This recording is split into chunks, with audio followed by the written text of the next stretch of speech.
Suivez votre magazine d'actualité Focus plus de 43 pour ne rien rater sur la sécurité, la santé, la politique et que sais-je encore. Que ce soit par M. Tchokou, Mme Ange Kassongo ou par Jimmy Mukendi à propos de Doha. Mais bien avant d'y arriver, il faut savoir que nous sommes dans un processus qui a commencé depuis de longs mois. Et depuis les dernières semaines, notamment grâce à la fermeté du président de la République, nous avons eu beaucoup de progrès. Si vous regardez à partir du mois de février, il y a eu des sanctions qui ont commencé à tomber de partout. Vous avez vu par exemple les Américains sanctionner le numéro 2 de fait du régime rwandais, qui est en plus ministre d'État. Des sanctions qui ont concerné aussi certains de leurs supplétifs. Ensuite, il y a eu des sanctions, suspension de coopération, venues de plusieurs pays, la Grande-Bretagne, et vous avez vu à quel degré, quel est le degré aujourd'hui des relations diplomatiques, par exemple, avec le Rwanda et la Belgique, au sujet de la ligne dure que la Belgique a tenue par rapport aux principes qui ont été violés du fait de l'agression.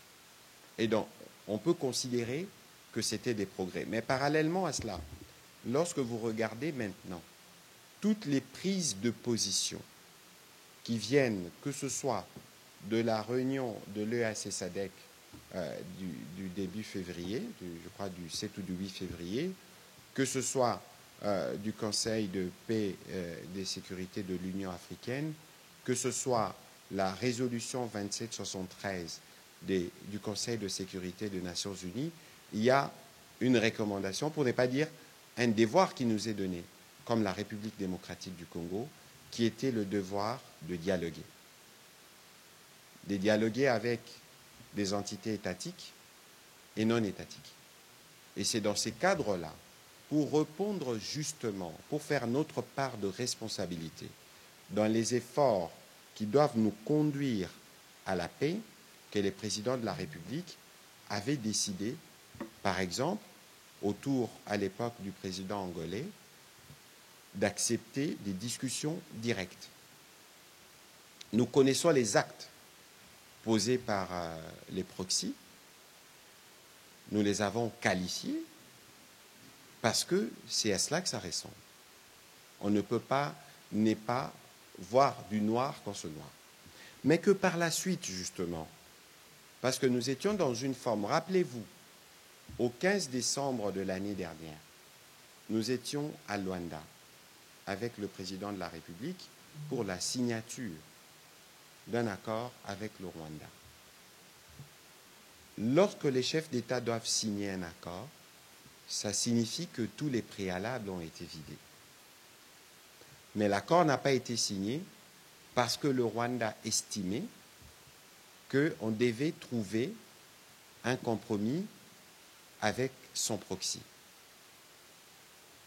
Et donc, lorsque le président de la République décide de répondre à toutes ces recommandations internationales pour ouvrir ces discussions, il y a eu la réunion de Doha du 18 mars 2025, parce que vous ne pouvez pas interpréter la déclaration conjointe qui a été faite hier sans relire la déclaration du 18 mars. C'est l'élément déclencheur. Je rappelle ici qu'avec le Rwanda, dans le cadre du processus de Luanda, toutes les questions ont été vidées. Il restait la signature. La question qui restait pendante pour permettre justement une évolution, parce que nous sommes dans une phase très critique qui est la phase d'atterrissage, c'était la question du M23. Je veux vous faire un petit rappel de la déclaration conjointe qui a été faite entre le Qatar, la RDC et le Rwanda le 18 mars 2025. Dans le cadre des efforts visant à apaiser la situation dans l'est de la République démocratique du Congo, l'État du Qatar a accueilli une réunion trilatérale à Doha le 18 mars 2025, à laquelle ont participé Son Altesse Tamim bin Hamad El Thani, le président Kagame du Rwanda et le président de la République démocratique du Congo. les chefs d'État ont salué les progrès du processus de Luanda et Nairobi, ainsi que ceux du sommet conjoint EAC-SADC tenu à Dar es Salaam en Tanzanie.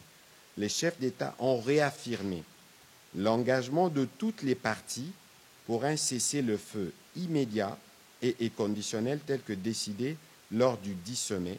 Les chefs d'État se sont ensuite accordés sur la nécessité de poursuivre les discussions entamées à Doha afin d'établir les bases solides pour une paix durable telle qu'envisagée dans les processus de Luanda, alignés au processus de Nairobi. Et donc, lorsque vous comprenez ces déclarations, la question qui suit, elle devient simple. Parce que le communiqué ou la déclaration conjointe qui est sortie hier n'est que la prolongation des engagements qui ont été pris. Parce que j'ai lu certaines réactions, on dit on ne mentionne pas le Rwanda. La question du Rwanda, j'ai envie de dire diplomatiquement, elle a déjà été réglée. Parce qu'il ne restait que la question de la signature. Il fallait déverrouiller la question sous-jacente, qui est celle du M23, et c'est dans ces cadres-là que les discussions des Doha se font.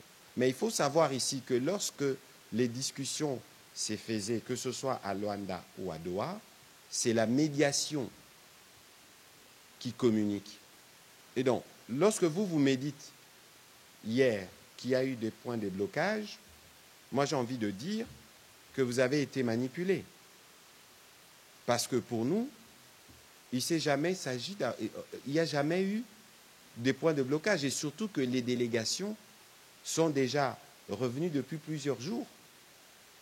Et donc, je ne sais pas quelles sont les informations qui vous ont été communiquées, mais pour ce qui nous concerne, et dans la ligne définie, et je pense que c'est aussi ce qui fait l'efficacité du travail en cours, c'est qu'on n'a pas tenu des communiqués à la vitesse des médias ou des réseaux sociaux.